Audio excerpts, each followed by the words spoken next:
فوقش میکردم. بعد بچه شما تو ماینکرافت جایی دیدید خدایی؟ من دست ماینکرافت هم نمیزنم. خدا من دست ماینکرافت هم نمیزنم. خودش داره میکنه.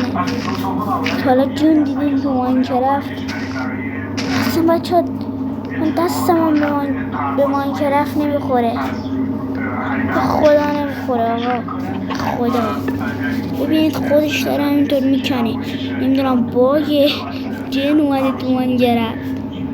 اینا ببینید همینطور اصلا داری میکنه. داداش آرومتر بیا. تبرم داره با دست داشت. اینم دیگه نمیتونید سری با دست بکنی حاجی. من نه اصلا وجود نداره نمیشه حاجی. بچه ببینید اصلا داداش نمیشه. چرا داری با دست؟ من اصلا دست من طرف نمیزنم به خدا.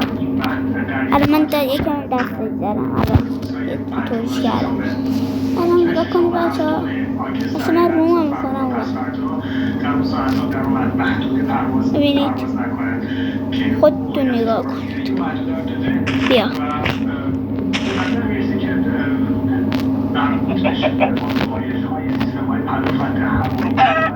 اصلا من اینطوری هم میزنم براتون.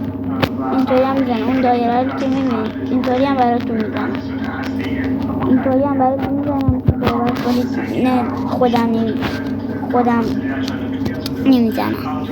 بیا دوتایی هم براتون میزنم. اینا بچه من به خدا خودش داره میکنه. آجی جن به خدا اینجا جنه. نه اونو نکن. جون ننتونو نکن. وسایلاشو لازم داشتم. نه نکنش. نکنش. بیا بچه این باگ میره. حاجی باگ نمیرتش هستن.